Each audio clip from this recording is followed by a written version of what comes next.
Hey everyone, so this is going to be a quick vlog just kind of recapping what happened this weekend because it was a very crazy weekend. I did not get to vlog at all, but I did want to share what happened over the weekend since it was so crazy. The last vlog ended off, I had just gotten my hair done and I didn't really get to talk about my hair that night because by the time I got home, it was like time for the kids to go to bed and me and my husband were kind of chit-chatting and everything. But I do love my hair. I love it a lot. She did something on it. It started with a B. If I can look it up and find out what the name of it is, I will link it right here. But she basically just did like, I don't know, it kind of reminded me of like an ombre type thing where it gets like, it's dark and then it gets lighter, but it's more kind of like natural and subtle, and so it's very low maintenance for me, which is what I love. I love low maintenance hairs. I don't like having to go get it done every 6-7 weeks. So we did that, and then she also went ahead and put a bunch of like longer layers in it to give it some body, and let me tell you, it has helped tremendously on cutting down my blow drying time, and it just, my head just feels lighter. But I really do love it, and I will definitely be going back to get my hair redone for sure. The salon was kind of weird though, because in a good way. It was weird in a good way. I went to pay for my hair cut and everything, and I went to write in the tip because I wanted to give a tip. You always leave a tip with hair salons and nail salons and things like that.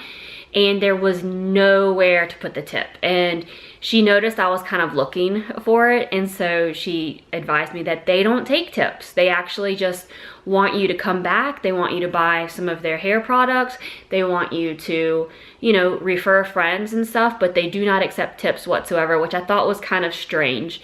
But it just felt weird not tipping someone who did your hair. But overall, my experience was great, and I love the salon, and I'll definitely be going back. The craziness started on Friday morning. So Ryan and Carter have been sick recently, and it's just kind of like, everybody's kind of been sick. We've had the crud, like sinus drainage, sore throats, all that jazz. And Ryan actually threw up last week for the very first time. And she threw up one time, and that was it. It wasn't anything substantial. It was like just liquid. That's all it was. So I didn't think anything of it. I just figured she had an upset stomach. Well, Friday morning I went to change her diaper, and you will not, I don't even, like, even remembering changing her diaper right now is like just, oh, sending chills up my spine. Essentially, I found a long worm in her diaper. She had a bowel movement, and when I changed her diaper, there was a worm in there. And I'm not talking about a little pinworm. I'm talking about a long worm. I will actually insert a picture. I'll insert the clean version of the picture where I was measuring it. So if you're kind of squeamish and you don't like worms and so forth, you may want to just skip ahead. So I'm giving you that fair warning that there is a picture of a worm coming up in 3, 2, 1. So yeah, that thing was in Ryan's diaper, and I just looking back, I mean, I can laugh at it now, but at the time I was so like, okay, do I need to call the ambulance? Do I need to take her to the emergency room? Like, what's going on? Why is this thing in her diaper? How did it get in her diaper? Like, was a worm in her bed and just crawled in her diaper? Did this really come out of her? Like, all these things are going through my head. And I was babysitting Brooklyn, and she was kind of having an off day. So she was in the back crying because she was upset at the time. And I had Carter just kind of doing Carter and just getting into anything and everything. Ryan was a little fussy, but nothing major. And I just remember pacing the living room and kitchen thinking, okay, who do I call first? Who do I call? Do I call my mom and tell her? Do I call, you know, Shannon? Do I call her doctor? Like, do I call an ambulance? Who do I call? And so my neighbor, who has come to my rescue multiple times, she is a retired nurse, and so I figured I needed to woo-saw a minute, contact her. I explained what I found. She essentially thought it was a pinworm, and I said, no, it's definitely not a pinworm. It looks like an earthworm. Like she went outside, grabbed a worm, swallowed it, and it came back through whole. And so she told me, you know, not to worry. I don't need to go to the ER or anything. Just call her doctor, make an appointment. So that's what I did. Called her doctor. I was able to get her an appointment within, I think it was like an hour, hour and a half, which gave me time to find someone to come watch Brooklyn for me while I take my 2 kids to the doctor. I figured it'd be best for me to take my 2 kids to the doctor together, and that way if it was like contagious, or if Carter could even remotely have it, then they could go ahead and prescribe him medication as well. So my mother-in-law was also kind to come over and watch Brooklyn for me while I took the kids to the doctor, and sure enough, the worm was a round worm. Again, I don't know how she got it. The doctor said there are tons of ways they could get it. You know, we do have dogs, we do have cats, so they could have gotten it from the dog or the cat. I haven't noticed the dogs or cats having worms, but we are definitely keeping an eye out on that.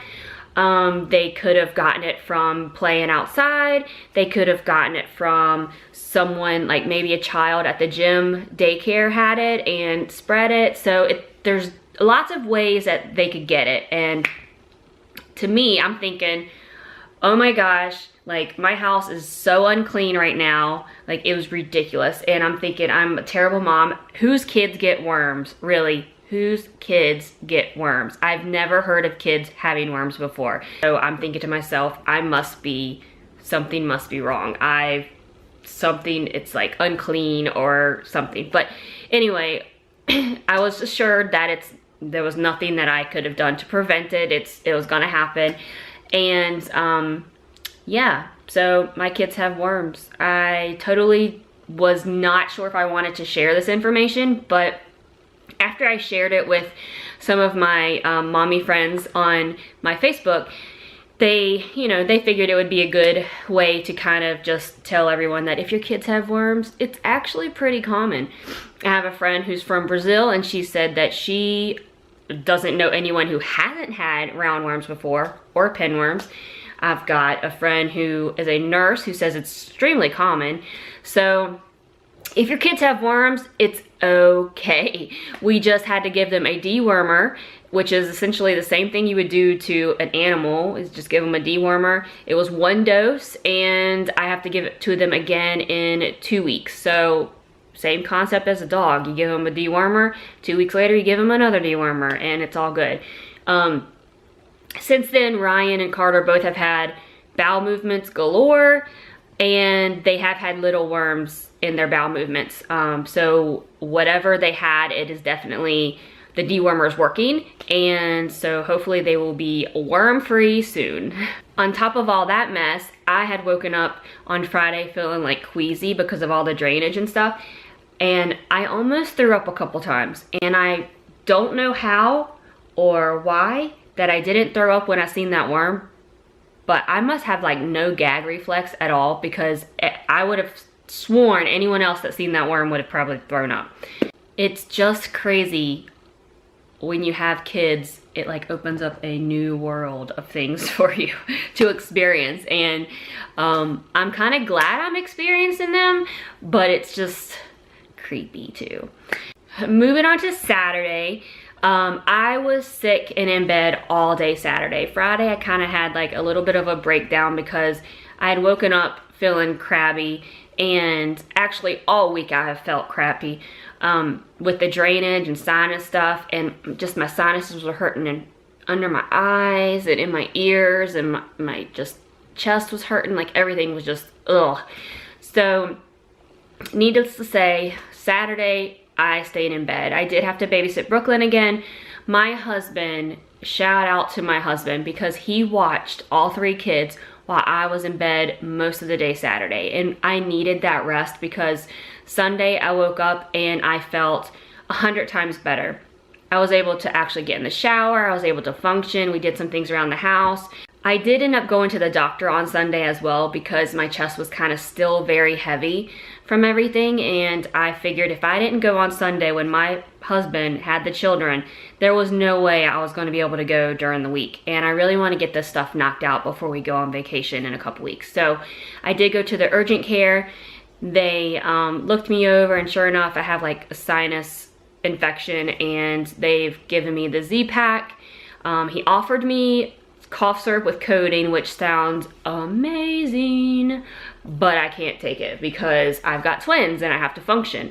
So I'm doing just over-the-counter meds like Mucinex DM, and I can do Zyrtec, and then I can do Flonase as well. But I am on an antibiotic to help, and I think it's helped a lot. Today I feel great.